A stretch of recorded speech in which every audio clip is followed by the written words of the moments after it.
এই দৃশ্যটা একবার দেখুন, একটু ভালো করে লক্ষ্য করুন। একটি বেঞ্চ টেনে নিয়ে যাচ্ছেন 5 জন ব্যক্তি। এবার একটু ভালো করে দেখুন, লাল টি শার্ট আর কালো প্যান্ট পরা মানুষটা চেনা যায়। তিনি আর কেউ নন, লিওনেল মেসি। হ্যাঁ, আর্জেন্টাইন এই খুদে জাদুকর সাহায্য করছেন মাঠ কর্মীদের। লিওনেল মেসি মানুষ নাকি এলিয়েন, এই নিয়ে অনেকেই প্রশ্ন তোলেন। যদিও আপাতত বিষয়টা ফুটবলের নয়, একবার তার বলা কথাই না হয় স্মরণ করিয়ে দেওয়া যাক।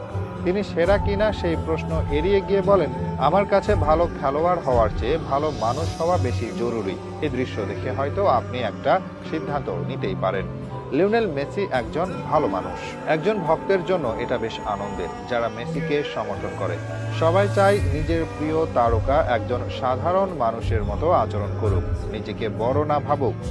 আর এমন দৃশ্য যতবার কেউ দেখবে ততবার বলতে বাধ্য হবে, লিওনেল মেসি যেন অসাধারণের মাঝেও একজন সাধারণ। এমন কাজ তার কাছে কেউ প্রত্যাশা করেনি।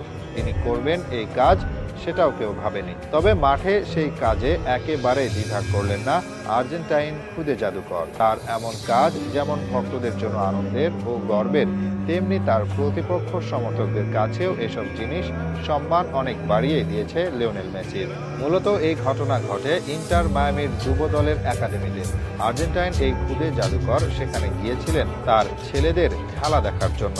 এখন তো নিজের জীবন উপভোগ করছেন বেশ দারুণভাবে। আমেরিকাতে গিয়েছিলেনই তো এই উদ্দেশ্যে। নিজের না হয় অর্জনের খাতা পূর্ণ করে ফেলেছেন, তবে তার 3জন ছেলে তো এখনো শুরুই করেনি। আর সে কারণেই তাদেরকে নিয়ে মাঠে যেতে হয় তাকে। সেখানেই গিয়েছিলেন মেসি। ওই সময় এমন এক ঘটনা ঘটে যা নিয়ে প্রশংসা হচ্ছে তার, যেখানে দেখা যায় 5 জন মাঠকর্মীর সাথে একটি বেঞ্চ টেনে আছেন তিনি। খেলোয়াড় হিসেবে যতটা ভালো মেসি, মানুষ হিসেবে তার চেয়েও বেশি ভালো, এতে কোনো সন্দেহ থাকার কথা না। এর আগেও অনেকবার সেটার প্রমাণ দিয়েছেন তিনি। একবার তো বলেছিলেন, আমি চাই সবাই আমাকে ভালো মানুষ হিসেবে মনে রাখুক। এরকম কাজ এর আগেও অনেকবার করেছেন মেসি, যদিও প্রেক্ষাপট আর এমন নয়। তবে ভিন্নভাবে কাজ করেছেন আর্জেন্টাইনের খুদে জাদুকর।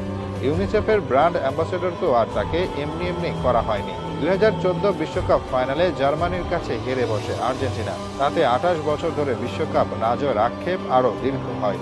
তবে সেই ফাইনাল হারের পরেও আর্জেন্টিনা দল সামাজিক কাজ করতে ভোলেনি। সেবার বিশ্বকাপ হতে পাওয়া মোটা অঙ্কের অর্থ দান করে দেয় আর্জেন্টিনার একটি হাসপাতালে। এতেই বোঝা যায় সামাজিক কাজে কতটা এগিয়ে আছেন তিনি। Corona virus